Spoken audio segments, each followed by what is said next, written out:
artinya ada yang tidak beres di sana dalam hal terkait dengan alat bukti atau informasi atau data yang diperlukan. Karena itu kemudian perkara ini menjadi katung-katung.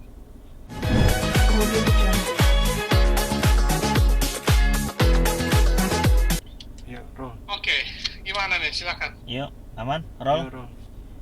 Ya, Bang Yafet mungkin bisa update sedikit Bang. Kemarin kan kita tahu dari pihak sana nih Sulaiman dan juga Rini sudah diperiksa kembali. Mungkin bagaimana Bang dengan pemeriksaan informasi yang Abang dapetin soal mereka Bang? Jadi begini ya, kalau untuk pemeriksaannya siapa namanya Leman, pemeriksaan tambahan itu saya tidak bisa komen karena itu saya bukan lawyernya. Gitu.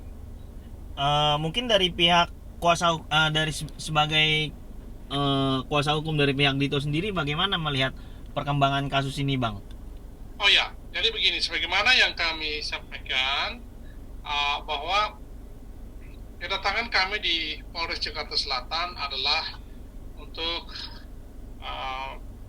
mengecek perkembangan penanganan kasus tersebut, dan satu hal yang pasti yang kita dapatkan bahwa proses penanganan kasus ini masih dalam taraf pendalaman yang dilakukan oleh penyidik Polres Jakarta Selatan dengan memeriksa ulang atau melakukan pemeriksaan tambahan terhadap pelapor, dalam hal ini Sulaiman. Nah, tetapi kami sendiri berpendapat bahwa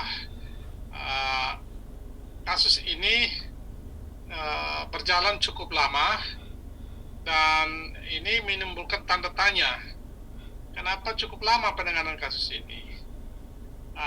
Bagi kami, lama cepatnya sebuah penanganan kasus terletak pada ketersediaan alat bukti atau informasi atau data yang valid dan cukup untuk itu. Ya.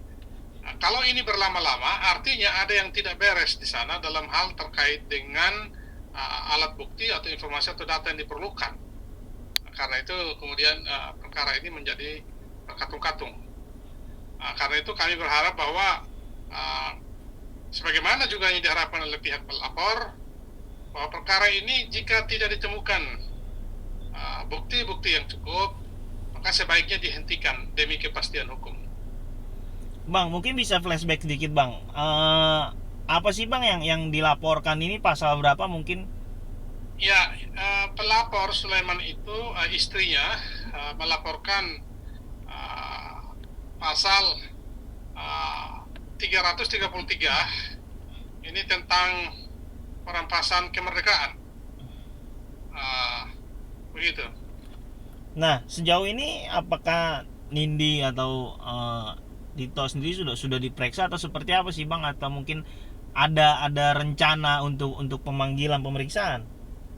Jadi gini, klien kami telah diperiksa beberapa kali dan telah memberikan informasi, data dan bukti yang valid untuk menyanggah tuduhan-tuduhan yang disampaikan oleh pihak pelapor, dan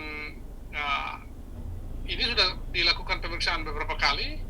Tetap saja bahwa kasus ini, dalam kasus ini klien kami masih tetap berstatus sebagai saksi karena memang tidak ada alat bukti yang cukup untuk meningkatkan status klien kami. Nah, kita tahu bahwa kasus yang dialami oleh Leman ini kan terjadi 2 tahun yang lalu. Lalu kemudian dilaporkan pada bulan Februari tahun 2021. Nah, itu artinya sudah 1 tahun lebih. Ya, kasus ini diproses, tapi memang tidak bisa berjalan dengan mulus oleh karena memang laporan ini sebetulnya sangat prematur. Laporan yang tidak memiliki dasar atau bukti yang cukup, dan ada kontradiksi juga yang tidak masuk akal.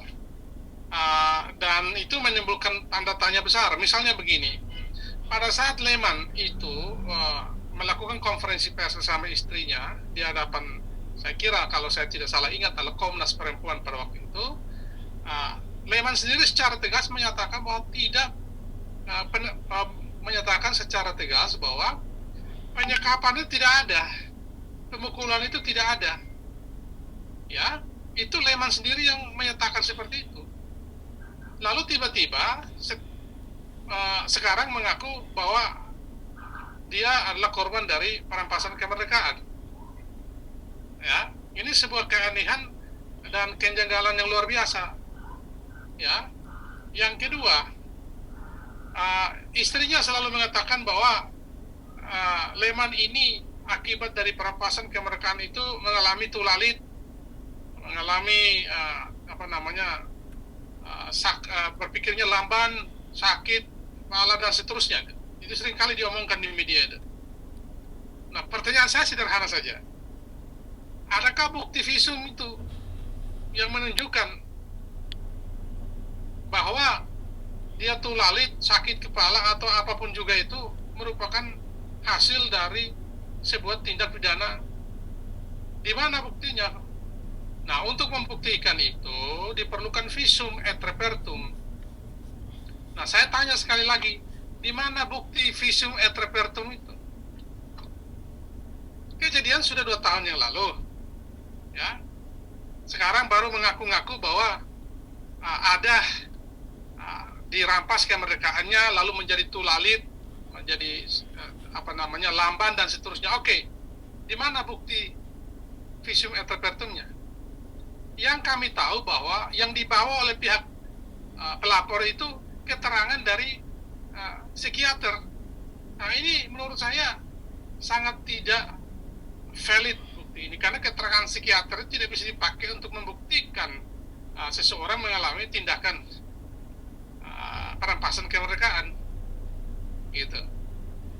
Berarti menurut abang dengan adanya bukti surat dari psikiater itu belum bisa menjadi bukti kuat gitu bang? Apakah dia memang seperti itu? Faktanya seperti itu.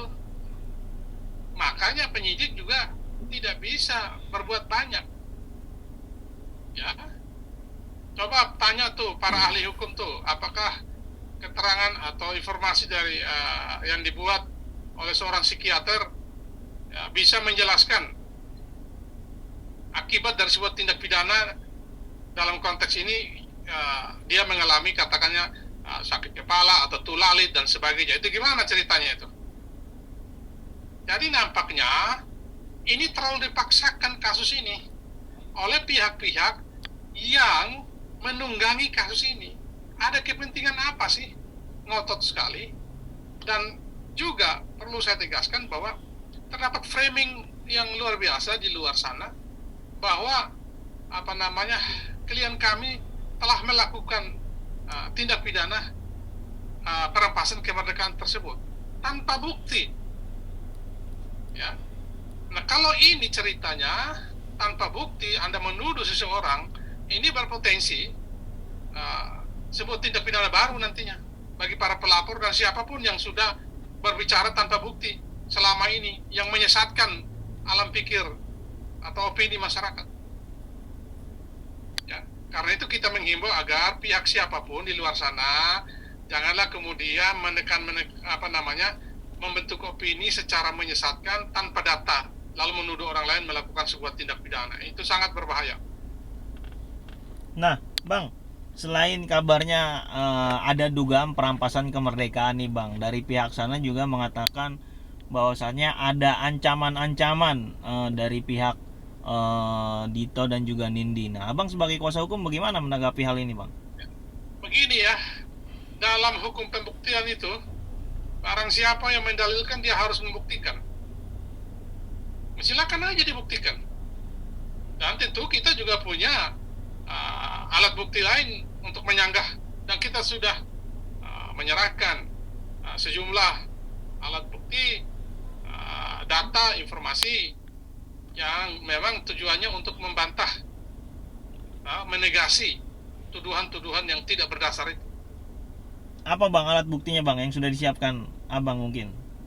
Sudah diserahkan sejak sejak awal, apa namanya, sudah diserahkan bukti-bukti tersebut kepada penyidik, dan juga kita perbaharui lagi, kita tambah lagi beberapa alat bukti, dan kita sudah serahkan. Inti dari semua alat bukti itu adalah untuk menyanggah tuduhan-tuduhan yang dilaporkan. Nah bang, artinya kan proses masih berlanjut nih bang. Apakah klien abang baik Nindi maupun Dito siap juga nanti seandainya akan dipanggil lagi, akan diperiksa lagi, seperti apa? Ya, kita memang sangat kooperatif. Ya, kalau kita datang memenuhi panggilan, sejak awal kita memberitahukan alasan yang patut kepada penyidik, kan begitu.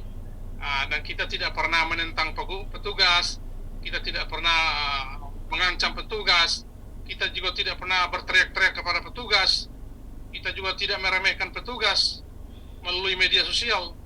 Kan ada tuh pihak sana tuh, ada tuh pakai Instagram, media sosial, ya, memanggil secara tidak patut kepada aparat penegak hukum. Ada itu videonya viral. Klien kami tidak melakukan itu karena klien kami punya etika, punya tata krama, punya sopan santun. Sekalipun mereka pengusaha dan seorang public figure juga, mereka tidak menyalahgunakan media sosial itu secara sembarangan. Gitu. Nah bang, terkait pihak-pihak lain nih bang yang abang sebutkan tadi, kan ada juga nih bang, informasi yang kita dapat katanya pihak sana juga berharap dengan kasusnya yang saat ini. Sorry sebentar, pause. Pihak sana nih bang yang sedang berjalan juga kasusnya bang, mungkin abang juga tahu nih bang, saudara NM dari pihak sana berharap bahwasannya dengan adanya kasusnya Dito dan Nindi tentang ancaman perampasan ini, dia berharap klien abang juga akan masuk dalam penjara. Abang sendiri bagaimana menanggapi hal ini bang? Nah, itu cara pikir orang cara pikir orang yang tidak punya rasio hukum yang bagus. Cara pikir orang yang tidak mengerti hukum. Dia bukan pelapor. Dia bukan pihak dalam perkara ini. Apa urusan dia ngotot sekali ingin memenjarakan Mas Dito sama Mbak Nindi? Apa kerugian dia di situ? Ya, sebaiknya Nikita Mirzani itu nggak usah teriak-teriak lah, ya, nggak usah mengeluarkan bahasa-bahasa yang tidak patut, kata-kata yang tidak sopan kepada jaksa. Ya, tidak perlu juga teriak-teriak, nangis, kesurupan, histeris. Tidak perlu. Kan katanya siap masuk penjara. Dia sendiri ngomong, ini tangkap saya. Silakan, saya udah siap. Bahkan dia ngomong tuh, saya siap masuk neraka bersama Michael Jackson. Atau siapa itu yang dia ngomong itu. Yes. Sekarang ditahan. Ngamuk dia. Ya, katanya, apa namanya itu, memperjuangkan keadilan. Ya, katanya merdeka. Ya kalau merdeka kenapa mesti nangis-nangis? Kalau memperjuangkan keadilan, ya perjuangkan aja. Itu kan dilindungi oleh undang-undang, silakan aja hak dari tersangka untuk membela dirinya. Ya. Jadi sekali lagi, apa sih kepentingan orang-orang ini? Anda dipenjara dalam perkara yang lain, pencemaran nama baik. Ya, itu substansinya berbeda. Ya, dengan kasus yang dilaporkan atas klien kami. Jadi kenapa juga karena Anda masuk penjara lalu orang lain juga harus masuk penjara? Itu logika hukum dari mana itu? Nah, karena itu jangan membangun asumsi-asumsi, praduga-praduga tanpa dasar yang kemudian untuk dipakai menjustifikasi sesuatu yang tidak berdasar secara hukum. Begitu. Terakhir bang, mungkin apa yang ingin abang sampaikan terkait mungkin proses hukum yang sedang berjalan ini dan juga dengan proses hukum yang mungkin klien abang sedang proses juga dengan NM dan juga Sulaiman mungkin. Baik ya, untuk kasus klien kami Mbak Dito, Mbak Nindi dan Mas Dito di pengadilan di Polres Jakarta Selatan, yang ingin ingin kami sampaikan adalah kami menghormati profesionalisme, independensi penyidik Polres Jakarta Selatan. Kami memberikan keleluasaan penuh sesuai dengan kewenangannya. Silakan dipakai oleh penyidik untuk secara cepat menuntaskan persoalan ini. Jika tidak ditemukan bukti yang cukup, memang harus dihentikan agar tidak terjadi kemudian apa yang saya sebut sebagai trial by press or trial by public opinion. Jadi sekarang ini menghukum orang dengan membentuk opini-opini yang menyesatkan, ya, menghukum orang lain dengan menggunakan media baik sosial maupun media mainstream atau media massa pada umumnya.